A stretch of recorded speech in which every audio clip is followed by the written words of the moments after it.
युग है जहां आप जितने पुराने होंगे उतने ही ताकतवर कहलाएंगे। लेकिन मैं, जो 1 अरब साल पहले की दुनिया से आया हूँ, मुझे यहाँ सबसे बकवास रक्षक आत्मा मान लिया गया है। लोग तो यहाँ तक कहते हैं कि वे 73 साल जीने वाले एक कुत्ते को चुनना पसंद करेंगे, लेकिन मुझ जैसे 1 अरब साल पुराने इंसान को नहीं। पर वो बेवकूफ ये नहीं जानते कि ये सब सिर्फ इसलिए है क्योंकि मैं इतना ज्यादा प्राचीन हूँ कि उनकी ये जागरण मशीन मेरी ताकत का अंदाजा ही नहीं लगा सकती। और इसी वजह से दुनिया को लगता है कि मैं कोई सबसे निचले दर्जे का मामूली सा रक्षक हूँ। तभी कॉलेज की सबसे खूबसूरत लड़की शियाओ शिना जागरण मंच पर आती है। ये उसकी तीसरी कोशिश थी और अपनी ताकत जगाने का उसका ये बिल्कुल आखिरी मौका था। शियाओ शिना एक एक कदम बढ़ाते हुए उस क्रिस्टल के खंभे की तरफ गई। उसके हसीन चेहरे पर एक खामोशी थी, लेकिन उसकी कसकर बंदी मुठियां उसके अंदर की घबराहट को साफ बयां कर रही थी। शियाओ परिवार जागृत लोगों का एक बहुत बड़ा और नामी खानदान है, और उस परिवार की सबसे बड़ी बेटी होने के नाते शुरुआत में उससे बहुत बड़ी उम्मीदें लगाई गई थी। सबको लगता था कि वो कम से कम किसी मध्यम दर्जे की रक्षक आत्मा को तो जगह ही लेगी, लेकिन किसी ने सपने में भी नहीं सोचा था कि वो इसमें नाकाम हो जाएगी। उस विशाल क्रिस्टल के सामने खड़ी होकर शियाओ शिना ने अपने कांपते हाथों से धीरे से उसे छुआ। एक एक करके पल बीतने लगे। नियम के मुताबिक अगर 10 सेकंड के अंदर कोई जादुई हलचल नहीं होती है तो इसका मतलब है हार, और फिर उसे जिंदगी भर के लिए किसी और के हाथों की कठपुतली बनकर रहना पड़ेगा, भले ही वो शियाओ परिवार की वारिस ही क्यों ना हो। शिना अपनी आंखें बंद किए मन ही मन गिनती गिन रही थी, लेकिन हवा में कोई जादू नहीं दिखा, कुछ भी नहीं। डर के मारे उसका चेहरा एकदम सफेद पड़ गया था। उसे अपना भयानक अंजाम साफ नजर आने लगा था। और फिर जैसे ही शिना हार मानकर पीछे हटने वाली थी, अचानक हवा में एक कंपन हुआ और एक हल्की सी रोशनी की किरण चमक उठी। शियाओ शिना का चेहरा खुशी से खिल उठा। नीचे खड़े सारे छात्र भी ये देखकर पूरी तरह सन्न रह गए। उन्हें यकीन ही नहीं हो रहा था कि शियाओ शिना सच में अपनी तीसरी कोशिश में कामयाब हो गई थी। ऐसा चमत्कार तो कभी कभार ही देखने को मिलता है। देखते ही देखते वो रोशनी एक आकार लेने लगी और 20-22 साल के एक इंसान की धुंधली सी परछाई उन सबके सामने प्रकट हो गई। लेकिन वो बिल्कुल आम इंसान लग रहा था। उसके अंदर किसी शक्तिशाली रक्षक वाली कोई बात ही नहीं थी। तभी उस समारोह के प्रभारी शिक्षक ने जोर से ऐलान किया, शियाओ शिना की तीसरी कोशिश सफल रही। रक्षक आत्मा एक आम इंसान है। पहचान अज्ञात। रक्षक आत्मा का दर्जा एक मामूली नश्वर रक्षक का है। नश्वर रक्षक, ये सुनते ही पूरे मैदान में जैसे सन्नाटा छा गया। सब अवाक रह गए। ये कौन सी जगह है? मैंने अपने सामने का नजारा देखकर हैरानी से सोचा। ये एक बहुत बड़ा सा मैदान था और ढेर सारे लोग वहाँ खड़े होकर मुझे ही घूर रहे थे, और मैं तो हवा में तैर रहा था। मेरा शरीर एक धुंधली परछाई जैसा लग रहा था। मेरा कोई ठोस वजूद ही नहीं था। क्या मैं मर चुका हूँ? मेरी आंखें फटी की फटी रह गईं। मैं इस बात को किसी भी कीमत पर मानने को तैयार नहीं था। अरे, मैं तो बस रात भर जागकर गेम ही तो खेल रहा था ना। लेकिन तभी मुझे कुछ अजीब सा महसूस हुआ। उस शिक्षक की आवाज का एक एक लफ्ज मेरे कानों में साफ साफ गूंज रहा था। रक्षक आत्मा, इसका क्या मतलब है भाई? ये सब किसी टीवी शो की कहानी जैसा क्यों लग रहा है? मेरा रक्षक एक मामूली इंसान है? शियाओ शिना मुझे एक तक सुन्न होकर देख रही थी। वो दिल ही दिल में इस कड़वे सच को अपना नहीं पा रही थी। एक मामूली कमजोर रक्षक आत्मा, इसका मतलब था कि ये आत्मा जीते जी बस एक आम इंसान थी। और एक आम इंसान भला किसी की रक्षक आत्मा कैसे हो सकता है? ये तो नाकाम होने के ही बराबर था ना। और फिर जब शिना ने मेरी तरफ देखा, मैंने भी उसकी आंखों में देखा। मुझे लगा कि अगर इस वक्त मेरे सीने में दिल होता तो वो पक्का जोर जोर से धड़कने लगता। शियाओ शिना को पहली बार देखते ही मुझे लगा जैसे किसी ने मेरे सीने में प्यार का तीर उतार दिया हो। मैं सच में उस पर पूरी तरह से फिदा हो गया था। और उसी पल एक बहुत ही अजीब सी लहर मेरे अंदर दौड़ गई। मेरे और शिना के बीच एक बहुत ही खास, एक गहरा सा रिश्ता जुड़ गया था। मेरा दिल कर रहा था कि मैं उसकी हिफाजत करूं, जिंदगी भर हर पल बस उसे बचा कर रखूं। आंखें बंद करके भी मैं उसकी मौजूदगी महसूस कर सकता हूँ। उस टीचर की बातों और अभी के हालात को देखकर मेरे दिमाग में बस एक ही ख्याल आ रहा है कि मैं इस खूबसूरत लड़की का गार्डियन स्पिरिट बन गया हूँ।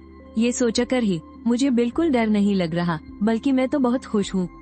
हालांकि मुझे नहीं पता कि आखिर चल क्या रहा है, लेकिन अगर मुझे इस खूबसूरत लड़की के साथ रहने का मौका मिले तो मरने के बाद गार्डियन स्पिरिट बनना भी मुझे मंजूर है।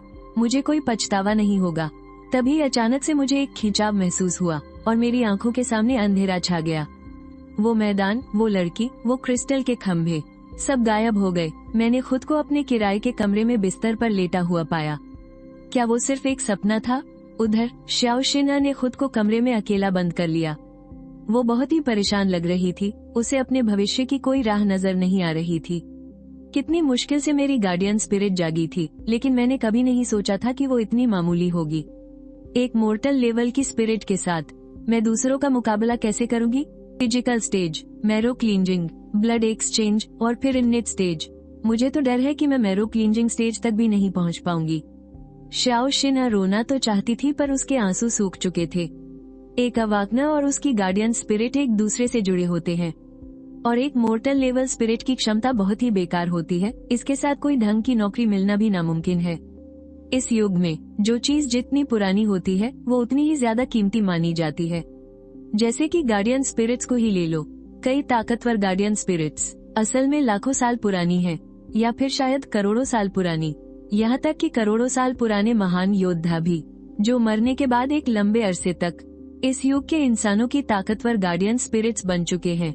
अगर किसी को गॉड लेवल की स्पिरिट मिल जाए तो इसका मतलब है कि उसे गॉड लेवल की असीमित शक्तियों वाली स्पिरिट मिल गई है, और भविष्य में उसके खुद एक भगवान बनने के पूरे चांस हैं।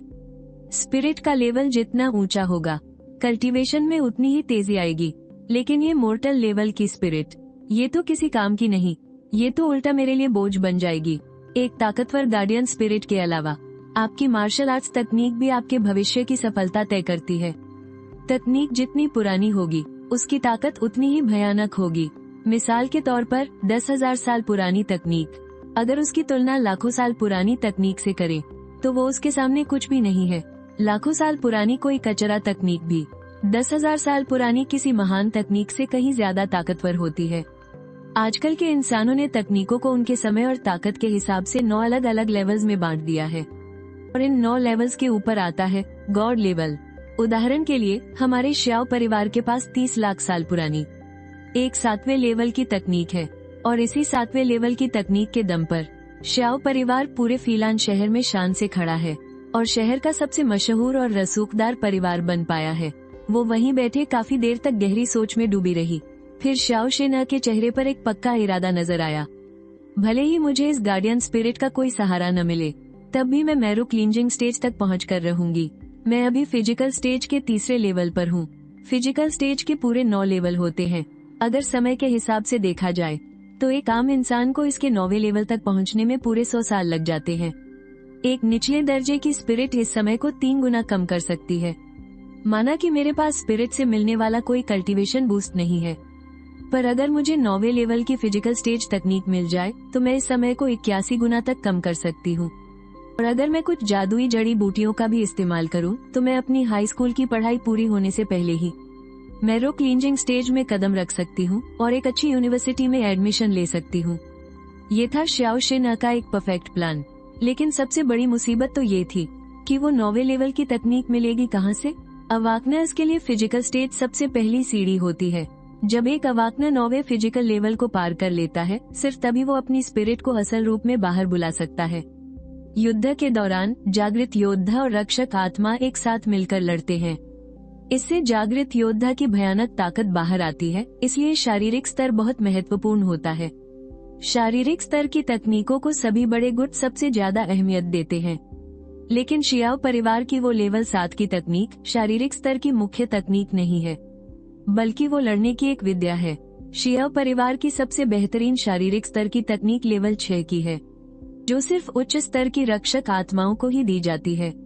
जागृत योद्धा शियाओ शिनेर भले ही शियाओ परिवार के मुखिया की पोती है, फिर भी उसे उस लेवल 6 की शारीरिक स्तर की तकनीक को सीखने का अधिकार नहीं है। और वैसे भी लेवल 6 की तकनीक उसे आसानी से यूनिवर्सिटी में दाखिला दिलाने में मदद नहीं कर सकती। लेवल 9 वो तकनीक जिसे हासिल करने के लिए हमारे शियाओ परिवार ने अपनी पूरी ताकत लगा दी, फिर भी नहीं मिली। तो भला मुझे वो कैसे मिल सकती है? शियाओ शिनेर ने एक गहरी आह भरी। तभी अचानक उसे अपनी रक्षक आत्मा का ख्याल आया। वही रक्षक आत्मा जो एक बिल्कुल साधारण इंसान जैसा दिखता था।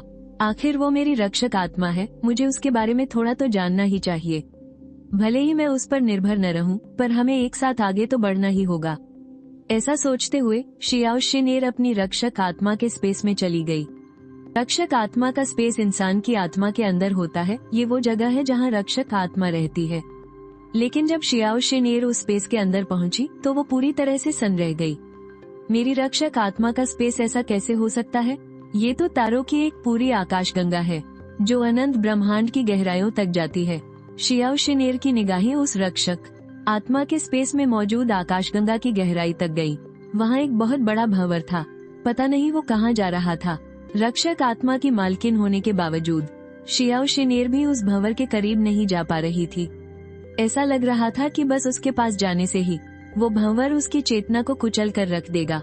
मेरी रक्षक आत्मा का स्पेस इतना विशाल कैसे हो सकता है? और इसमें इतना बड़ा भंवर भी है। अजीब बात है। जानकारी के मुताबिक बाकी लोगों की रक्षक आत्मा का स्पेस तो बस एक छोटी सी दुनिया होती है। ये ऐसा तो बिल्कुल नहीं हो सकता। शियाओ शिनेर मन ही मन बहुत उलझन में थी। तभी उसे अचानक एहसास हुआ कि उसकी जो रक्षक आत्मा जागृत हुई है वो शायद इतनी साधारण नहीं है। पर मेरी रक्षक आत्मा है कहाँ? शियाओ शिनेर ने पूरे स्पेस में नजरें घुमाई, लेकिन उसे अपनी रक्षक आत्मा की कोई झलक दिखाई नहीं दी। रक्षक आत्मा। शियाओ शिनेर ने मन ही मन बार बार अपनी रक्षक आत्मा को पुकारा। अचानक आकाशगंगा की गहराई में मौजूद भंवर में कुछ हलचल हुई और वहाँ से एक नौजवान बाहर निकल कर आया। पलक झपकते ही वो उसके सामने आ खड़ा हुआ। मैंने नींद से भरी आंखों से देखा, पर जब मेरी नजर शियाओ शिनेर पर पड़ी, अरे मैं तुम्हें पहचानता हूँ। तुम वही खूबसूरत लड़की हो ना जो चौक पर थी? शियाओ शिनेर मुझे बेबसी से देख रही थी। उसे समझ नहीं आ रहा था कि उसकी रक्षक आत्मा इतनी बेवकूफ क्यों है, जिसे हालात का कोई अंदाजा ही नहीं है। अरे मोहतरमा, आप कौन हैं? क्या आप मुझे अपना फोन नंबर दे सकती हैं? मैंने बेशर्मी से कहा। तुम मेरी रक्षक आत्मा हो, शियाओ शिनेर ने गंभीर होकर कहा। रक्षक आत्मा? मैंने दूसरी बार ये शब्द सुना था। सुंदरी, कहीं मैं कोई सपना तो नहीं देख रहा? शियाओ शिनेर ने अपना सिर पकड़ लिया। उसका मन कर रहा था कि इस नासमझ रक्षक आत्मा को एक मुक्का मारकर खत्म कर दे। फिर भी उसने बड़े सब्र के साथ समझाया, तुम मर चुके हो। मुझे नहीं पता कि तुम किस जमाने के इंसान हो, लेकिन अब तुम मेरी रक्षक आत्मा बन चुके हो। पहले मैं तुम्हें बताती हूँ कि रक्षक आत्मा होती क्या है। शियाओ शिनेर के समझाने पर मुझे आखिरकार रक्षक आत्मा का मतलब समझ आ ही गया। मुझे सुनते ही सारी बात समझ आ गई और मुझे अपनी हालत के बारे में भी पता चल गया। मैं शियाओ शिनेर की रक्षक आत्मा बन चुका था और ये जगह रक्षक आत्मा का स्पेस है। लेकिन मेरे दिमाग में एक बहुत बड़ा सवाल घूम रहा था। मैं तो बिल्कुल भी नहीं मरा था। मैं तो 21वीं सदी का एक बेहतरीन नौजवान हूँ। मैं तो बस नौकरी ढूंढ ही रहा था। मेरी जिंदगी तो बस शुरू ही हुई थी। शियाओ शिना के समझाने के मुताबिक केवल वो इंसान जो बहुत अरसे पहले मर चुके हैं भविष्य में किसी की रक्षक आत्मा बन सकते हैं। इसे ऐसे भी समझ सकते हैं कि मरने के बाद आत्मा शून्य में चली जाती है और अवेकनिंग फैक्टर शून्य में मौजूद आत्मा के कणों से जुड़ जाता है, जिससे एक बहुत बड़ा बदलाव होता है और वो एक होश व हवास वाली रक्षक आत्मा बन जाते हैं। अभी कौन सा युग चल रहा है? मैंने उत्सुकता से पूछा। अभी पृथ्वी का कॉस्मिक गैलेक्सी युग चल रहा है। साल 2,98,424, शियाओ शिना ने बताया। कॉस्मिक गैलेक्सी युग? ये कौन सा युग है भाई? मैंने उलझन में अपना सिर खुजलाया। क्या तुम्हें कॉस्मिक गैलेक्सी युग के बारे में नहीं पता? शियाओ शिना ने हैरानी से पूछा। कहीं तुम कॉस्मिक गैलेक्सी युग से भी पहले के इंसान तो नहीं हो? क्या तुम प्राचीन देव सभ्यता के युग से हो? मुझे तो ये भी नहीं पता कि ये प्राचीन देव सभ्यता क्या बला है। क्या तुम मुझे इन युगों के बारे में थोड़ा और खुलकर बता सकती हो? शियाओ शिना अपनी उत्तेजना को रोक नहीं पा रही थी। हम अभी कॉस्मिक गैलेक्सी युग में जी रहे हैं, जिसे शुरू हुए करीब 30 लाख साल बीत चुके हैं और 30 लाख साल पहले इंसानों की प्राचीन देव सभ्यता हुआ करती थी। उस जमाने में इंसानों के पास टेक्नोलॉजी नाम की कोई चीज नहीं थी, लेकिन इंसान इतने ताकतवर थे कि सिर्फ अपने शरीर के दम पर पूरा ब्रह्मांड पार कर लेते थे। उस वक्त कई ताकतवर प्राचीन देवता पैदा हुए, लेकिन उन देवताओं के बीच बार बार भयंकर युद्ध हुए, जिसके कारण आखिर में प्राचीन देव सभ्यता पूरी तरह तबाह हो गई। बस कुछ ही लोग बचे थे जिन्होंने मिलकर कॉस्मिक गैलेक्सी युग की शुरुआत की। पुरानी किताबों में लिखा है कि प्राचीन देव सभ्यता का समय लगभग 30 लाख साल से लेकर 10 करोड़ साल पहले तक का था। 10 करोड़ साल से लेकर 50 करोड़ साल पहले तक मशीन सभ्यता का युग था और 50 करोड़ साल से लेकर 1 अरब साल पहले तक प्री कॉस्मिक सभ्यता का युग था। उस जमाने के इंसानों ने भी आज की ही तरह अंतरिक्ष युग में कदम रख लिया था। लेकिन अफसोस, न जाने क्यों इंसानों का नामो निशान मिट गया और इसका कारण बताने के लिए कोई खास किताब भी नहीं बची है। और 1 अरब साल पहले, उस वक्त इंसान बिल्कुल आम लोग हुआ करते थे। उनके पास अंतरिक्ष में जाने की कोई ताकत नहीं थी। 1 अरब साल पहले की उस सभ्यता के बारे में आज के समय में कोई जानकारी नहीं बची है। बस कुछ नाम भर सुनने को मिलते हैं, जैसे कि हुआशिया। इसीलिए आज के इस जमाने के लोग 1 अरब साल पहले की उस सभ्यता को हुआशिया सभ्यता कहते हैं। लेकिन वो हुआशिया सभ्यता असल में कैसी थी, ये कोई नहीं जानता। सब बस इतना जानते हैं कि हुआशिया सभ्यता बहुत कमजोर थी। शायद वो आज के अंतरिक्ष में मौजूद उन ग्रहों की तरह होगी जो अभी तक पूरी तरह विकसित नहीं हुए हैं। शियाओ शेना की ये बातें सुनकर मुझे आखिरकार सब समझ आ गया। मेरे और शियाओ शेना के बीच पूरे 1 अरब साल का फासला है और मैं 1 अरब साल बाद आकर एक खूबसूरत लड़की की रक्षक आत्मा बन गया। मैं 1 अरब साल पहले की रक्षक आत्मा हूँ। तुम किस युग से आए हो? शियाओ शेना खुद को पूछने से रोक नहीं पाई। रक्षक आत्मा जितनी पुरानी होती है उतनी ही ताकतवर होती है। अगर मैं उस बहुत पुरानी प्राचीन देव सभ्यता से होता और अगर मुझे प्राचीन देव सभ्यता की कोई तकनीक याद होती तो वो आज के समय में कम से कम 18वें लेवल की तकनीक मानी जाती। अगर मैं कहूँ कि मैं हुआशिया सभ्यता से हूँ तो क्या तुम यकीन करोगी?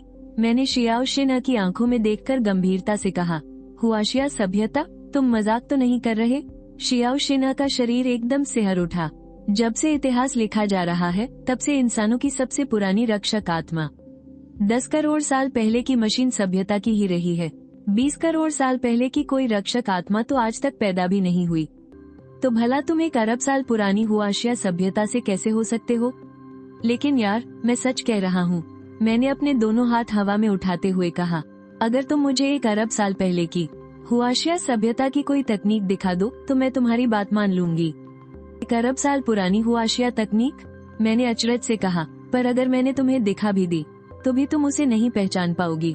तुम्हारी बातों से तो ऐसा लगता है कि तुम्हारे जमाने के लोगों को हुआशिया सभ्यता के बारे में कुछ भी नहीं पता। क्या तुम्हें पता है कि ऐसी भी कोई सभ्यता थी? शियाओ शेना ने जल्दी से समझाते हुए कहा, अगर तुम हुआशिया सभ्यता की कोई भी साधना तकनीक हमारे इस जमाने में ला सको तो उनकी सबसे कमजोर तकनीक भी आज के समय में एक ईश्वरीय स्तर की तकनीक बन जाएगी। तुम्हारा क्या मतलब है? मुझे कुछ समझ नहीं आया। मैंने अपना सिर हिलाते हुए कहा, देखो, हमारे इस जमाने में ब्रह्मांड के नियमों में बहुत बड़े बदलाव आ चुके हैं। कोई चीज जितनी ज्यादा पुरानी होती है उसकी अहमियत उतनी ही ज्यादा बढ़ जाती है। जैसे कि ये साधना की तकनीक जितनी पुरानी होगी, समय बीतने के साथ साथ उसकी ताकत और उसका स्तर उतना ही ज्यादा बढ़ता चला जाएगा और वो एक बेहद शक्तिशाली तकनीक बन जाएगी। 1 अरब साल पुरानी हुआशिया सभ्यता की कोई भी तकनीक अगर उसे आज के इस जमाने में लाया जाए तो वो 9वें स्तर की तकनीकों को भी पीछे छोड़कर सीधे एक ईश्वरीय तकनीक बन सकती है। शियाओ शेना ने आगे कहा, क्या तुम सच कह रहे हो? मैंने एक गहरी सांस ली। अगर शियाओ शेना की बात सच थी तो जाहिर है कि मेरी बात भी बिल्कुल सच है। मुझे तो बस ये डर है कि कहीं तुम मुझे बेवकूफ तो नहीं बना रहे। और वैसे भी तुम तो बस एक आम इंसान हो। क्या तुम्हारे पास सच में कोई साधना तकनीक है? शियाओ शेना ने शक जताते हुए पूछा। किसी भी तकनीक में याद रखने के लिए बहुत कुछ होता है और एक आम इंसान जिसने कभी साधना नहीं की वो भला उन मुश्किल तकनीकों को कैसे याद रख सकता है? भले ही मैं सच में हुआशिया सभ्यता का इंसान हूँ, पर मुझे कोई भी तकनीक कैसे याद होगी? और वैसे भी ज्यादातर रक्षक आत्माओं की यादें समय के साथ काफी हद तक धुंधली पड़ जाती हैं, तो वो वैसे भी ज्यादा कुछ याद नहीं रख सकते, वरना लाखों करोड़ों साल पुरानी वो तकनीकें आज इतनी दुर्लभ थोड़ी होती। तुम यहीं रुको, मैं बस अभी आया। इतना कहकर मैं तेजी से मुड़ा और पल भर में उस आकाशगंगा के छोर पर बने भंवर के अंदर समा गया और वहाँ से गायब हो गया। मेरी रक्षक आत्मा इतनी अजीब क्यों है? एक तो उसे रक्षक आत्माओं के बारे में कुछ पता नहीं है और ऊपर से वो इस रक्षक दुनिया से भी अचानक गायब हो गया। पता नहीं उस भंवर के पार क्या है। कहीं ऐसा तो नहीं कि उसने इस रक्षक दुनिया के अंदर ही अपने लिए कोई घर बना लिया हो? शियाओ शेना ने खुद से बड़बड़ाते हुए कहा, वो कोई सपना नहीं था। अपने किराए के कमरे के उस बिस्तर पर मेरा शरीर अचानक हवा में से प्रकट हो गया। जब मैं पहली बार उस रक्षक दुनिया में गया था तो मैं थोड़ा उलझन में था, लेकिन अब मुझे अपनी स्थिति पूरी तरह से समझ आ चुकी थी। मैं सच में 1 अरब साल भविष्य में रहने वाली एक बेहद खूबसूरत लड़की की रक्षक आत्मा बन चुका था। समय और अंतरिक्ष को पार करके भविष्य के इंसान का रक्षक बनना। इतनी अजीबोगरीब घटना मेरे साथ घट चुकी थी, और सबसे बड़ी बात तो ये थी कि मैं एक जिंदा इंसान होते हुए भी रक्षक आत्मा बन गया था। मैंने अपनी आंखें हल्की सी बंद की और ध्यान लगाया तो मैं साफ महसूस कर पा रहा था कि मेरे दिमाग के अंदर एक भंवर मौजूद है। ये भंवर ही वो रास्ता है जो मुझे शियाओ शिना की रक्षक दुनिया से जोड़ता है। मैं जब चाहूँ इन दोनों जगहों पर आ जा सकता हूँ, और तो और मैं शियाओ शिना की पुकार को भी सुन सकता हूँ। तकनीक जितनी पुरानी उतनी ही ज्यादा ताकतवर। शियाओ शिना के जमाने के हिसाब से मैं अभी जिस समय में जी रहा हूँ वो 1 अरब साल पुराना है। हाँ, मुझे कोई भी साधना तकनीक याद नहीं है, लेकिन इस समय में रहकर मैं आसानी से कोई भी तकनीक हासिल कर सकता हूँ। मैं जोश से भर उठा और उस गहरे जुड़ाव से मुझे समझ आ गया कि मैं इस जमाने की कोई भी चीज अपने साथ उस रक्षक दुनिया में नहीं ले जा सकता। मैं सिर्फ अपनी यादें ही वहाँ ले जा सकता हूँ। इसलिए मैं उन तकनीकों की किताबों को अपने साथ नहीं ले जा सकता। मुझे उन तकनीकों को अपने दिमाग में ही रटना होगा। लेकिन मैं शुरुआत किस तकनीक से करूँ? हाँ, डाओ दे जिंग सही रहेगी। मैंने पक्का फैसला कर लिया। डाओ दे जिंग दाओवादी साधना का सबसे मुख्य ग्रंथ है, और इंटरनेट पर भी इसका पूरा वर्जन मौजूद है। डाओ धर्म के इस महाग्रंथ को हिस्सों में बांटकर याद किया जा सकता है। मैं पहले शुरुआती कुछ अध्याय याद करके आजमाता हूँ। दाओ जिसे शब्दों में बताया जा सके वो शाश्वत दाओ नहीं है। जिस नाम को पुकारा जा सके वो शाश्वत नाम नहीं है। जो अनाम है वही आकाश और पृथ्वी का आरंभ है, और जो नामयुक्त है वही ब्रह्मांड की हर चीज की जननी है। इसलिए इच्छाओं से मुक्त होकर ही तुम इसके रहस्य देख सकते हो, और इच्छाओं में बंधकर केवल इसकी सीमाएं ही दिखती हैं। मैं कंप्यूटर पर डाओ दे जिंग देख रहा था और उसे एक एक शब्द करके पढ़ रहा था। मैंने पहले भी डाओ दे जिंग पढ़ी है, यहाँ तक कि स्कूल के दिनों में इसे याद भी किया था। हालांकि अब मुझे ये पूरी तरह याद नहीं है, लेकिन थोड़ा सा दोहराने के बाद तुरंत ही मेरे दिमाग में दबी पुरानी यादें ताजा हो गयी। आधे घंटे से भी कम समय में मैंने डाओ दे जिंग के पहले 10 अध्याय पूरी तरह याद कर लिए। चलो अब गार्जियन स्पिरिट स्पेस में जाकर इसे आजमाता हूँ। मेरा शरीर अचानक उस किराए के कमरे से गायब हुआ और मैं शियाओ शिना की आत्मा के गार्जियन स्पिरिट स्पेस में पहुँच गया। तुम आ गए, शियाओ शिना ने मुझे भंवर से बाहर निकलते हुए देखकर कहा। मैंने झट से कहा, माफ करना, तुम्हें बहुत इंतजार करवाया। मैं अभी तुम्हें एक तकनीक सिखाता हूँ। मैं पालथी मारकर बैठ गया और डाओ दे जिंग का पाठ करने लगा। डाओ जिसे शब्दों में बताया जा सके वो शाश्वत दाओ नहीं है। जिस नाम को पुकारा जा सके वो शाश्वत नाम नहीं है। मेरे पाठ करने के साथ ही एक एक शब्द मेरे मुंह से उड़कर बाहर निकलने लगा और सुनहरे अक्षरों में बदलकर गार्जियन स्पिरिट स्पेस में तैरने लगा। ये ब्रह्मांड के नियमों वाले दिव्य अक्षर थे। ये तो कोई गॉड लेवल तकनीक है, शियाओ शिना ने हैरानी से कहा। आज के इस युग में जो भी गॉड लेवल तकनीक होती है उसे एक बार बोलने पर ही वो ब्रह्मांड के नियमों का रूप ले लेती है। नियमों वाले अक्षरों का प्रकट होना गॉड लेवल तकनीक की सबसे बड़ी निशानी है। ये देखकर शिन अभी तुरंत पालथी मार कर बैठ गई और मेरे साथ डाओ दे जिंग का पाठ करने लगी। दाओ जिसे शब्दों में बताया जा सके वो शाश्वत दाओ नहीं है। जो अनाम है वही आकाश और पृथ्वी का आरंभ है, और जो नामयुक्त है वही ब्रह्मांड की हर चीज की जननी है। इसलिए इच्छाओं से मुक्त होकर ही तुम इसके रहस्य देख सकते हो, और इच्छाओं में बंधकर केवल इसकी सीमाएं ही दिखती हैं।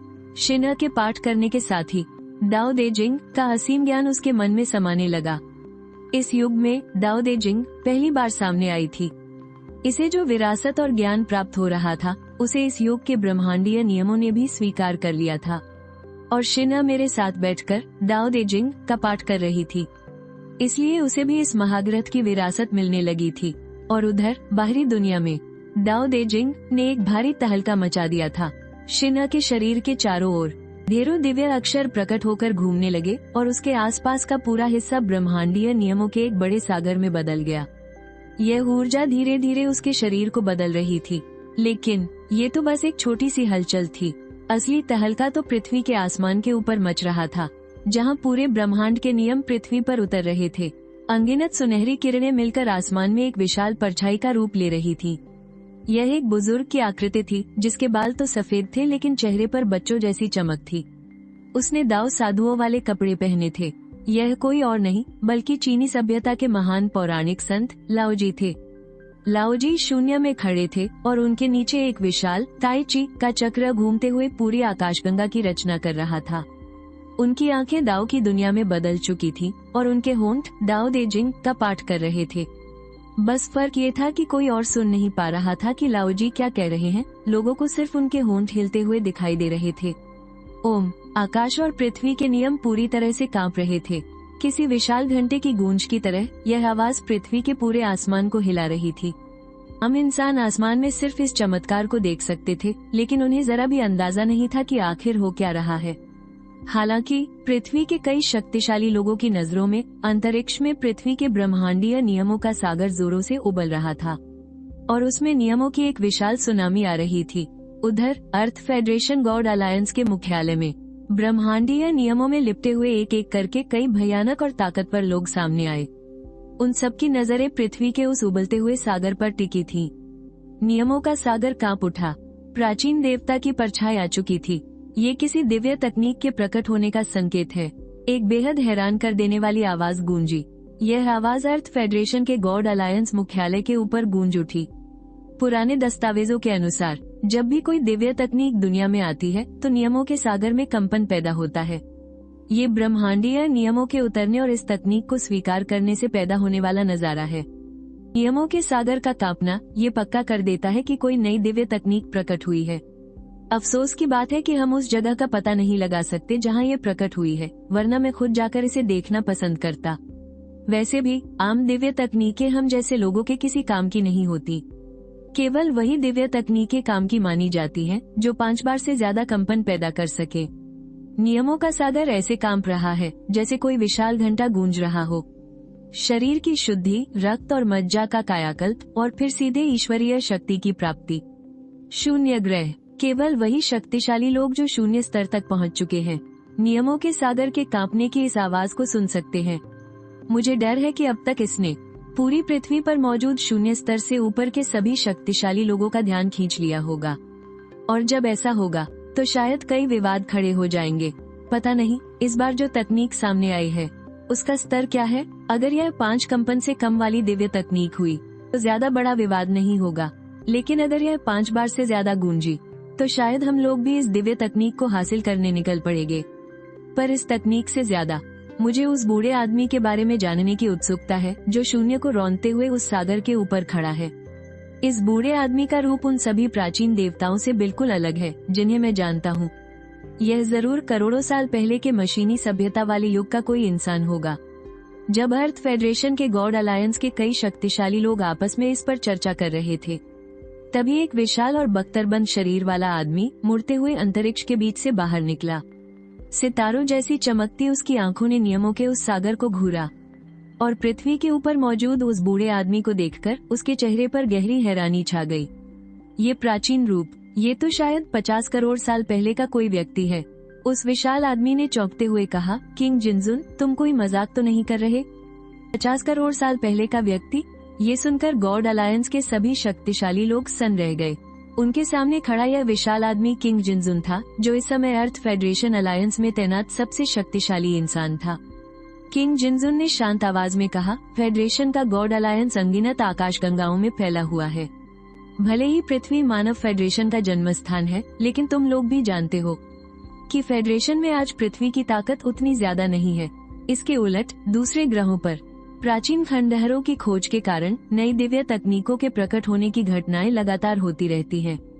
तुम लोग पृथ्वी पर लंबे समय से रह रहे हो और शायद ही कभी दूसरे ग्रहों पर गए हो, लेकिन मुझे एक बार 50 करोड़ साल पुरानी ब्रह्मांडीय सभ्यता की एक दिव्य तकनीक को प्रकट होते देखने का मौका मिला था। और इस समय इस बूढ़े आदमी से जो प्राचीन ऊर्जा निकल रही है वो उस ऊर्जा से भी कहीं ज्यादा पुरानी है जिसे मैंने अपनी आंखों से देखा था। इस बार जो दिव्य तकनीक सामने आई है हो सकता है कि वो 50 करोड़ साल पुरानी पूर्व ब्रह्मांडीय सभ्यता से हो, या शायद उससे भी पहले के किसी युग की दिव्य तकनीक हो। हे भगवान, हमारे मानव फेडरेशन के अनगिनत ग्रहों पर अब तक पूर्व ब्रह्मांडीय सभ्यता की जितनी भी दिव्य तकनीकें मिली हैं, उन्हें एक हाथ की उंगलियों पर गिना जा सकता है। किसने सोचा था कि हमारे अपने पूर्वज ग्रह पृथ्वी पर भी इस युग की कोई तकनीक सामने आएगी। अगर यह खबर बाहर फैल गई तो ये पूरे फेडरेशन गॉड अलायंस को हिलाकर रख देगी। गॉड अलायंस के एक और शक्तिशाली योद्धा ने हैरानी से कहा, वूम। नियमों के सागर में बार बार कंपन हो रहा था। विशाल घंटे जैसी भारी आवाज पृथ्वी के पूरे शून्य में गूंज उठी। ये 3 बार गूंज चुकी है। गॉड अलायंस के कई शक्तिशाली लोग और शून्य स्तर से ऊपर के पृथ्वी के बाकी सभी योद्धा भी बेहद घबराहट के साथ पृथ्वी के नियमों के सागर को देख रहे थे। जब पृथ्वी के नियमों के महासागर में 5वीं बार गूंज उठी तो लगभग सभी ताकतवर योद्धाओं की सांसें रुक गईं। 5वीं गूंज ये बताने के लिए काफी था कि इस बार की दिव्य तकनीक कितनी भयानक होने वाली है। ये अलौकिक नजारा अभी तक गायब नहीं हुआ। कहीं ऐसा तो नहीं कि देव संघ के कुछ योद्धाओं की आंखें फटी रह गईं, वो पूरी तरह से सदमे में थे। इस बार की ये दिव्य तकनीक बहुत मुमकिन है कि 6ठी गूंज से भी ऊपर की कोई परम दिव्य तकनीक हो। वूशश और तभी एक और गूंज सुनाई दी, जैसे कोई बहुत बड़ा धमाका हुआ हो। शून्य स्तर से ऊपर के सभी योद्धाओं के दिलों में एक गहरी चोट लगी। पिछले ब्रह्मांडीय सभ्यता के युग की तकनीकें कम से कम 5 गूंज से ऊपर की होती थी। अब तक सामने आई सबसे शक्तिशाली तकनीक 9 गूंज वाली थी और 9 गूंज को दिव्य तकनीक की आखिरी सीमा माना जाता है। अगर ये 9 गूंज को भी पार कर गई तो वो एक सर्वोच्च तकनीक कहलाएगी। किंग जिनजुन ने सबको समझाते हुए कहा, सर्वोच्च तकनीक सिर्फ कहानियों में सुनी जाती है, ये केवल किताबी बातें हैं। हमारे मानव संघ में आज तक ऐसी कोई तकनीक सामने नहीं आई है। देव संघ के एक योद्धा ने यूं ही कह दिया, सर्वोच्च तकनीक पहले भी सामने आ चुकी है, लेकिन वो तकनीक हम इंसानों ने नहीं बनाई थी। किंग जिनजुन ने धीमी आवाज में कहा, जैसे उन्हें अचानक कुछ याद आ गया हो, और फिर वो तुरंत चुप हो गए। देव संघ के बाकी योद्धा समझ गए थे कि किंग जिनजुन का क्या मतलब है। सबने समझदारी दिखाते हुए उनसे कुछ और नहीं पूछा। वूशश 7वीं गूंज, हर एक गूंज पृथ्वी के सभी योद्धाओं की रूह कंपा रही थी। सबकी सांसें तेज होने लगी थी और जैसे ही 9वीं गूंज उठने वाली थी, लाओ अजू की छवि अचानक चकनाचूर हो गई। नियमों का महासागर भी तुरंत शांत हो गया और वो सारा अलौकिक नजारा धुएं की तरह गायब हो गया। 8वीं गूंज, इस बार जो दिव्य तकनीक सामने आई है वो शायद 8वें स्तर की दिव्य तकनीक होनी चाहिए। देव संघ के एक योद्धा ने अंदाजा लगाया, सिर्फ 8वां स्तर नहीं। किंग जिनजुन ने एक गहरी सांस लेते हुए कहा, किंग जिनजुन, क्या 8 बार गूंजने का मतलब 8वें स्तर की दिव्य तकनीक नहीं होता? ये ब्रह्मांड के सर्वोच्च नियमों का कानून है, आपने कुछ गलत तो नहीं सुना? देव संघ के उस योद्धा ने विरोध करते हुए कहा, हाँ बिल्कुल सही कहा, 8 गूंज का मतलब 8वें स्तर की तकनीक ही है, लेकिन दिव्य तकनीक के सामने आने का जो नजारा होता है वो तो आप सबने देखा ही होगा। जब भी कोई सामान्य दिव्य तकनीक सामने आती है तो गूंज के बाद वो अलौकिक दृश्य कैसे गायब होता है?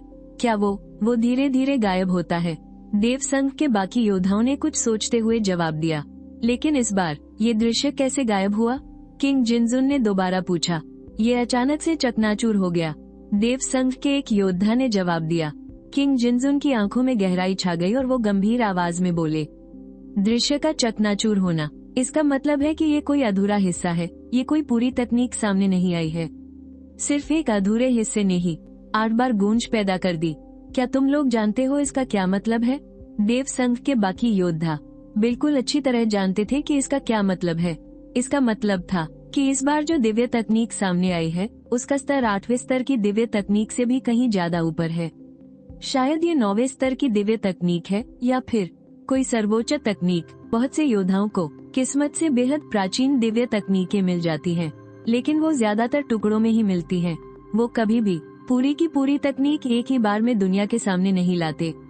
इस तरीके से वो अपनी दिव्य तकनीक के असली स्तर को छुपाए रख सकते हैं।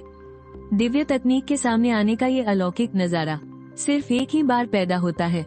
बाद में अगर उस तकनीक को पूरा कर भी लिया जाए तो भी ये नजारा दोबारा कभी नहीं दिखेगा। जब तक इस दिव्य तकनीक का असली रूप सामने नहीं आता तब तक कोई भी इसके असली स्तर का अंदाजा नहीं लगा सकता। इसीलिए पूरे ब्रह्मांड में इस तरह के अधूरे अंशों का दिखाई देना कोई नई बात नहीं है। इनमें से कुछ तो सच में अधूरे होते हैं, जबकि कुछ को जानबूझकर ऐसा बनाया जाता है। अगर यह सच में किसी सर्वोच्च तकनीक के प्रकट होने का संकेत है तो इससे सिर्फ इंसानों की दुनिया ही नहीं हिलेगी, बल्कि पूरा ब्रह्मांड कांप उठेगा। उधर पृथ्वी के फेडरेशन देव संघ के ऊपर एक बेहद खौफनाक परछाई उभर कर सामने आई। उसकी हल्की सी दहशत ही देव संघ के सभी ताकतवर योद्धाओं को कंपा देने के लिए काफी थी। सबने झुककर कहा, सम्राट गुकांग को प्रणाम। किंग जिनजुन के नेतृत्व में पृथ्वी फेडरेशन देव संघ के कई ताकतवर योद्धाओं ने एक एक करके सिर झुकाकर अभिवादन किया। सम्राट गुकांग, वो फेडरेशन देव संघ के 10 सम्राटों में से एक हैं और पृथ्वी ग्रह से निकले एक बेहद ताकतवर योद्धा भी। उनकी ताकत वहाँ मौजूद देव संघ के सभी योद्धाओं से कहीं ज्यादा थी। हालांकि वहाँ सम्राट गूकांग की केवल एक परछाई ही आई थी, लेकिन उसका खौफ ही इतना ज्यादा था कि किसी के मन में बगावत का ख्याल तक नहीं आ सकता था। सम्राट ने पूछा, किंग जिनजुन, क्या पृथ्वी पर किसी सर्वोच्च तकनीक के मिलने की बात सच है? सम्राट गूकांग की नजरें किंग जिनजुन पर टिक गईं। जवाब मिला, सम्राट गूकांग, नियमों के महासागर में 8 बार गूंज उठी थी। उसके बाद वो नजारा टूट गया। ये किसी अधूरे हिस्से के प्रकट होने का ही संकेत है। पूरी संभावना है कि कोई सर्वोच्च तकनीक सामने आई है। किंग जिनजुन ने सच सच बता दिया। मैं समझ गया। मैं बाकी सम्राटों से बात करके इस खबर को छिपाने का इंतजाम करूंगा। तुम लोग ऐसा दिखावा करो जैसे तुम्हें कुछ पता ही नहीं है। दुनिया को यही बताना कि यह 8वें स्तर की कोई दिव्य तकनीक है। अगर मुझे पता चला कि किसी ने भी यह राज खोला है तो उसे मिटा दिया जाएगा। हवा में एक हल्की सी जानलेवा दहशत फैल गई, जिससे पृथ्वी देव संघ के सभी योद्धाओं की रूह कांप गई। वे सब अच्छी तरह जानते थे कि सम्राट गूकांग जो कहते हैं वो करते हैं। अगर उन्होंने सच में ये राज खोला तो सम्राट गूकांग आकाशगंगा पार करके भी उन्हें मौत के घाट उतार देंगे। हमारी हिम्मत नहीं कि हम राज खोलें। देव संघ के कई योद्धाओं ने एक साथ कसम खाई, ना तो ये राज खुलना चाहिए और न ही कोई उस सर्वोच्च तकनीक को ढूंढने की कोशिश करेगा। अब तुम लोग जा सकते हो। इतना कहते ही सम्राट गूकांग की परछाई गायब हो गई। इसके तुरंत बाद देव संघ के सारे योद्धा एक एक करके वहाँ से चले गए। उधर फीलान शहर में शियाओ परिवार की शियाओ शिन धीरे धीरे अपने ध्यान से जागी और तुरंत ही उसे अपने अंदर के बदलाव का एहसास हुआ। हालांकि उसकी ताकत में कोई खास इजाफा नहीं हुआ था, लेकिन उसे अपना शरीर बहुत हल्का महसूस हो रहा था।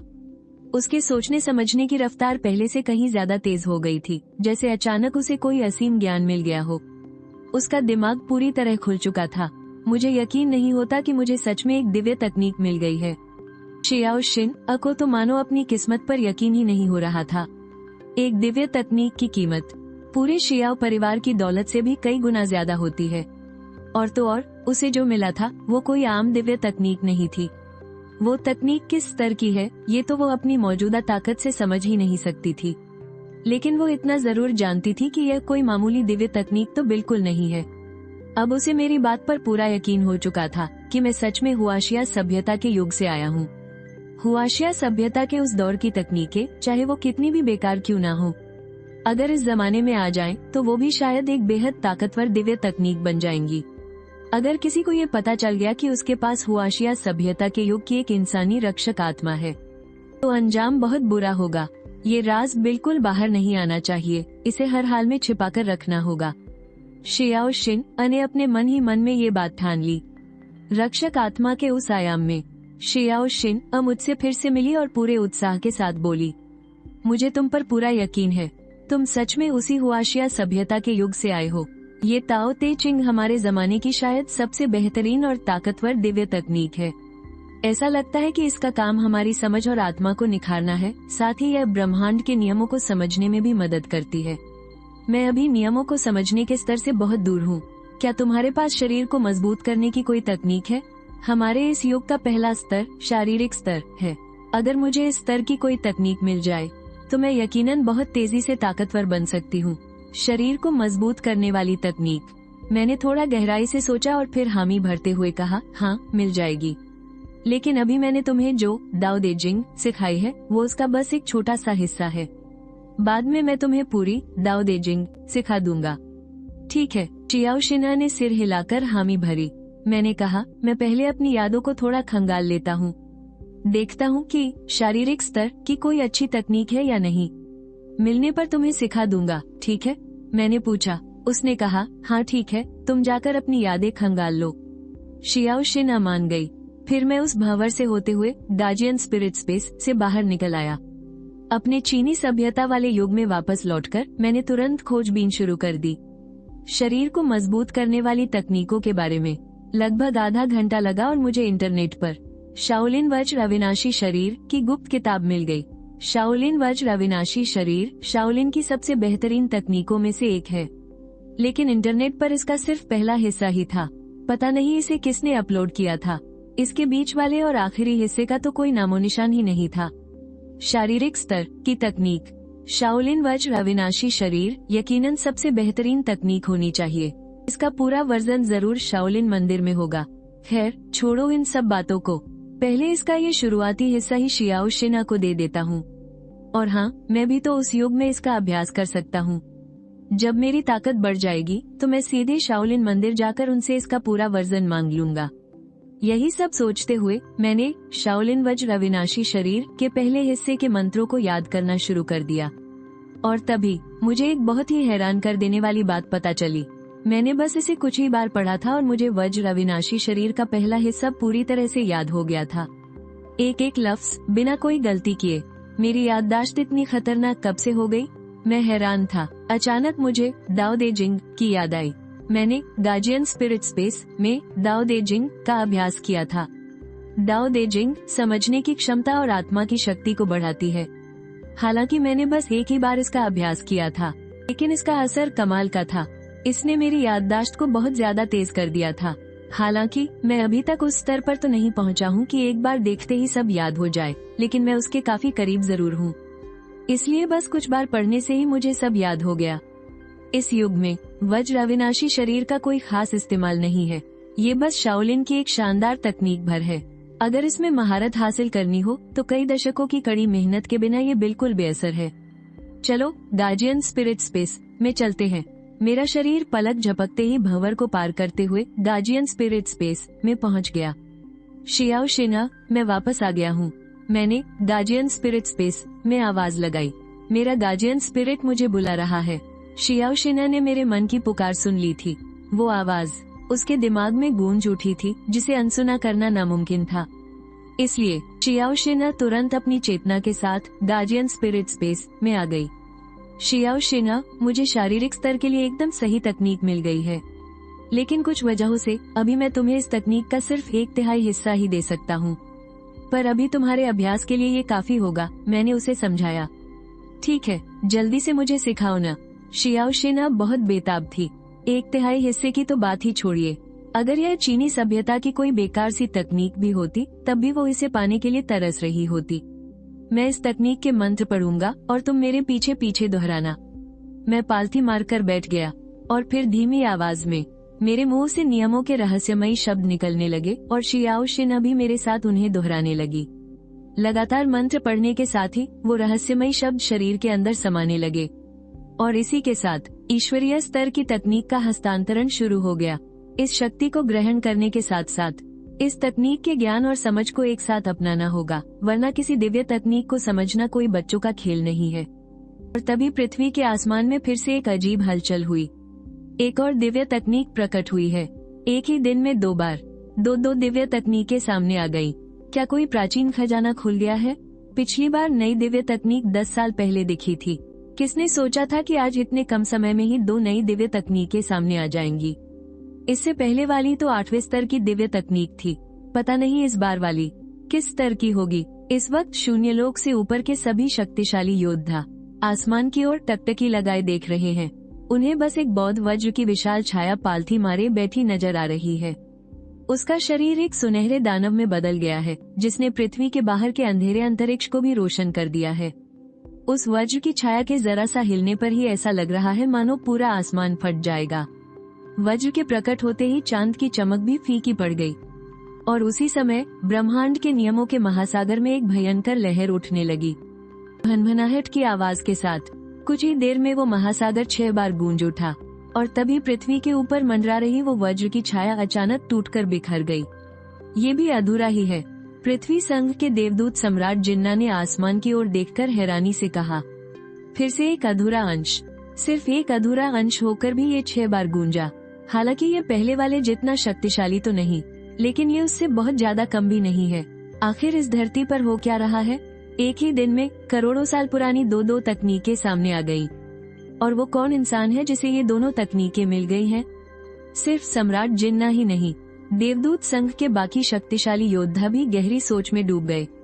अमर वज्र काया की साधना पूरी होने पर शरीर सचमुच अमर हो जाता है और इस वक्त जियोशिना अमर वज्र काया की अद्भुत शक्ति में पूरी तरह खोई हुई थी। शारीरिक स्तर की ये तकनीक उसे पहली बार समझा रही थी कि असली ताकतवर शरीर क्या होता है। इस अमर वज्र काया के सामने जियो परिवार की शारीरिक तकनीकें एकदम कचरा लग रही थी। स्वर्ग और पृथ्वी की आध्यात्मिक ऊर्जा धीरे धीरे जियो शिना के शरीर में समाने लगी, जिससे उसका शरीर और भी मजबूत होने लगा और उसकी त्वचा से एक हल्की हल्की सुनहरी चमक फूटने लगी। हर एक पल में उसका शरीर पूरी तरह से बदल रहा था। एक जोरदार झटके के साथ उसके शरीर की वो अनदेखी बेड़ी टूट गई और जियो शिना के शरीर से एक बेहद शक्तिशाली ऊर्जा बाहर की तरफ फूट पड़ी। शारीरिक स्तर का चौथा चरण, मैंने आखिरकार इसे पार कर लिया। जियो शिना ने अपनी आंखें खोली। उसे यकीन नहीं हुआ कि अमर वज्र काया का पहली बार अभ्यास करते ही उसने अपनी रुकावट को कामयाबी से तोड़ दिया और सीधे चौथे चरण में पहुंच गई। और उधर रक्षक आत्माओं की दुनिया में मैं भी अभ्यास कर रहा था।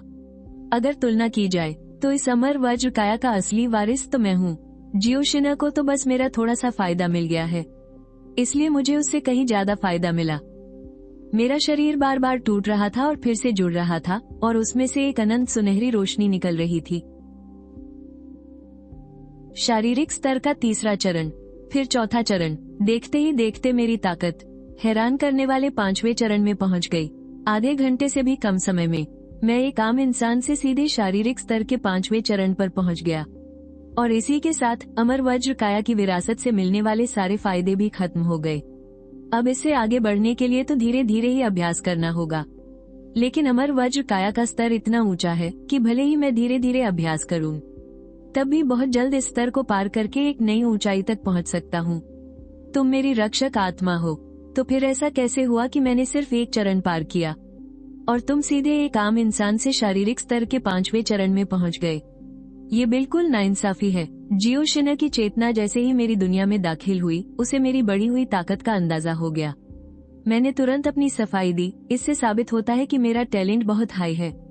मैंने बड़े गर्व से कहा, कितनी अजीब बात है, बाकी लोगों के रक्षक आत्माओं के लिए अपना स्तर बढ़ाना बहुत मुश्किल होता है। मरने से पहले वो जिस स्तर पर होते हैं उसी पर अटक जाते हैं। उन्हें ऊंचे स्तर पर जाने के लिए उनके अवेकना का ऊंचे स्तर पर पहुंचना बहुत जरूरी होता है। तुम तो बस एक आम रक्षक आत्मा हो, फिर तुम्हारा स्तर मुझ जैसे अवेकने से भी ऊंचा कैसे हो सकता है? ये तो बिल्कुल इलॉजिकल है। शियाओ शिना ने मुझे ध्यान से घूरते हुए देखा। उसने मुझे ऊपर से नीचे तक देखा, पर उसे कुछ समझ नहीं आ रहा था। नहीं समझ आ रहा तो मत सोचो, वैसे भी मेरे ताकतवर होने में तुम्हारा ही फायदा है, कोई नुकसान नहीं। मैंने हंसते हुए कहा, बात तो सही है। शियाओ शिना ने सिर हिलाते हुए मान लिया। हाँ, सच कहूँ तो मैं तुम्हारी रक्षक आत्मा हूँ, तो क्या तुम मुझे बाहर की दुनिया में बुला सकती हो? मैं बाहर जाकर देखना चाहता हूँ, मैंने उत्सुकता से पूछा। भले ही मैं 1 अरब साल भविष्य में आ गया हूँ, लेकिन मुझे अभी भी नहीं पता कि 1 अरब साल बाद की ये दुनिया कैसी दिखती है। शियाओ शिना ने ना में सिर हिलाया। मैं अभी सिर्फ फिजिकल बॉडी के चौथे स्तर पर हूँ। मुझे 9वें स्तर तक पहुँचना होगा और अपनी रक्षक आत्मा के साथ तालमेल बढ़ाना होगा।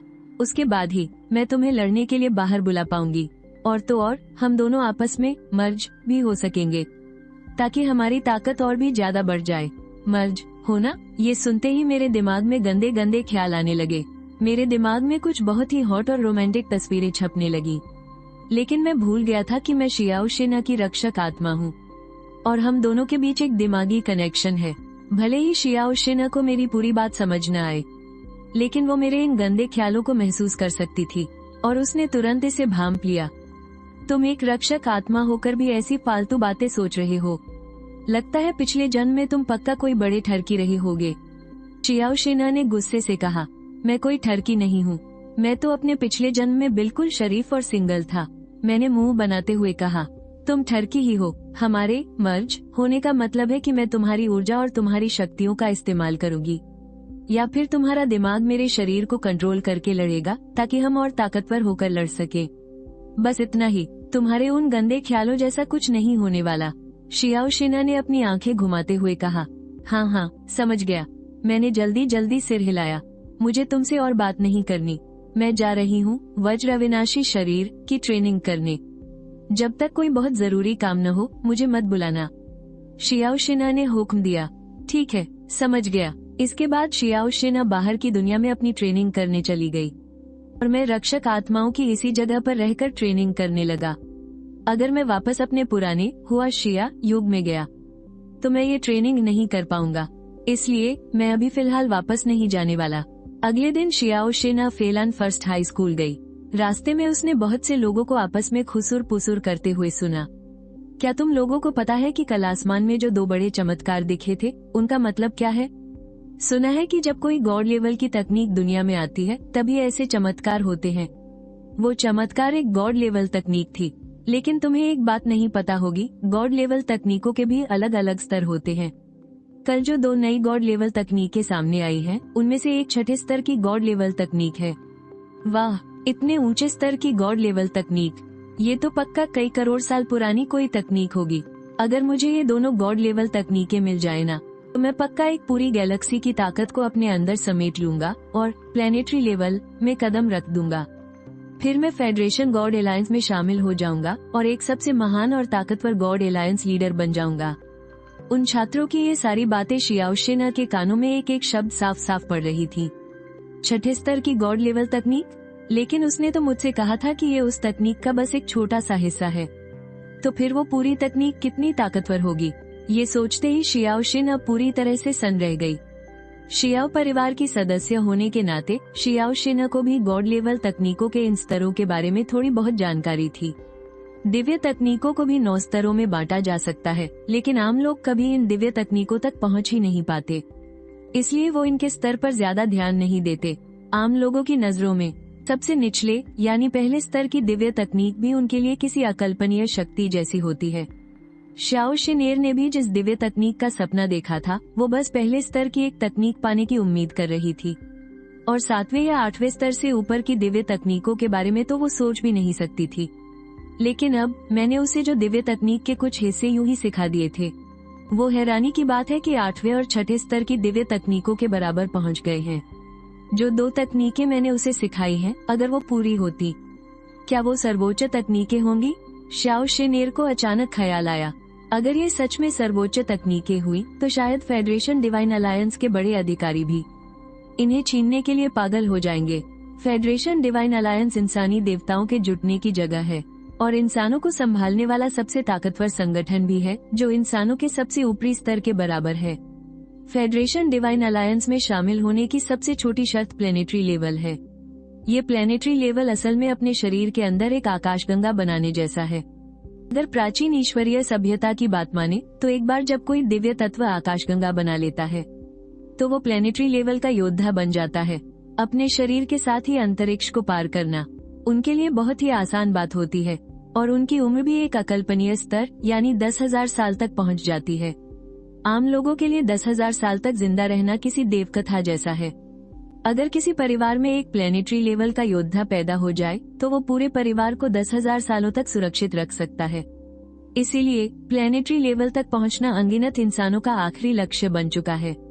प्राचीन ईश्वरीय सभ्यता में देवता बहुत ही कम होते थे, लेकिन आकाशगंगा के इस युग में जब इंसानों ने अंतरिक्ष में कदम रखा, अंतरिक्ष के संसाधनों को इकट्ठा किया और साथ ही गार्जियन स्पिरिट सिस्टम की शुरुआत और सुधार हुआ, जिसके चलते इंसानी देवता किसी झरने की तरह बाहर निकलकर सामने आने लगे। ऐसा कहा जा सकता है कि इंसानों के लगभग हर ग्रह पर भारी संख्या में देवता मौजूद हैं। यहाँ तक कि पृथ्वी, जिसे संसाधनों की कमी के कारण इंसानों के आला अधिकारियों ने लगभग छोड़ ही दिया था, वहाँ भी कई देवता मौजूद हैं। एक आंकड़े के मुताबिक अर्थ फेडरेशन डिवाइन अलायंस में अभी भी पूरे 50 सदस्य बचे हुए हैं, और डिवाइन अलायंस के ये 50 योद्धा पृथ्वी के असली शासक हैं। उनमें से कोई भी बस अपना हाथ हिलाकर शियाओ परिवार जैसे किसी भी परिवार को चुटकियों में मिटा सकता है। अगर उन्हें पता चल गया कि उसके पास सर्वोच्च तकनीक है और हुआशिया सभ्यता के समय का एक गार्जियन स्पिरिट है, तो उसका क्या अंजाम होगा, ये सोचा जा सकता है। ये सोचकर शियाओ शिनेर थोड़ी डर गई। शियाओ शिनेर का गार्जियन स्पिरिट होने के नाते मुझे उसकी घबराहट महसूस हुई। मैंने तुरंत पूछा, शिनेर क्या हुआ, मुझे होस्ट बुलाओ। शियाओ शिनेर ने मन ही मन मुझे ताना मारते हुए आंखें घुमाई। मुझे शिनेर बुलाना पसंद है, तुम मेरा क्या कर लोगी? मैंने बड़ी ही मनमौजी मुस्कान के साथ कहा। चलो छोड़ो, तुम्हें जो बुलाना है बुलाओ, मुझे लग रहा है कि अब हम मुसीबत में हैं। शियाओ शिनेर ने जल्दी से अपनी परेशानी मुझे बताई। उसकी बात सुनने के बाद मैंने तुरंत उसे एक तरकीब देते हुए कहा, सच कहूँ तो तुम्हें चिंता करने की कोई जरूरत नहीं है। जब तक मैं चुप हूँ और तुम चुप हो, किसी को कैसे पता चलेगा कि तुम्हारे पास हुआशिया सभ्यता का एक गार्जियन स्पिरिट है, और जब तुम ताकतवर बन जाओगी तो कोई तुम्हारे राज जानने की हिम्मत भी नहीं करेगा। और एक और बात, अगर तुम्हारा राज खुल भी गया तो तुम्हारे मरने से ज्यादा तुम्हारी जिंदा अहमियत होगी। इंसानों के बड़े अधिकारी हर हाल में तुम्हें बचाएंगे, तुम्हें बिल्कुल भी डरने की जरूरत नहीं है। मेरे इतना समझाने के बाद श्याओ शिनेर को भी लगा कि मेरी बातों में दम है। धीरे धीरे उसकी चिंता दूर हो गई। अब उसका सिर्फ एक ही लक्ष्य था, अस्थिमज्जा शुद्धि स्तर में कदम रखना और किसी अच्छे विश्वविद्यालय में दाखिला लेना। कक्षा 12वीं का सेक्शन 13। शियाओ शिन अपनी कक्षा में बैठी थी और टीचर से मार्शल आर्ट्स की एक तकनीक शक्तिशाली मुक्का के बारे में सुन रही थी। ये शक्तिशाली मुक्का शारीरिक स्तर का एक हमलावर दांव है और ये दूसरे स्तर का मार्शल आर्ट्स है। हमलावर मार्शल आर्ट्स का स्तर भी मुख्य साधना तकनीकों की तरह ही होता है। इसे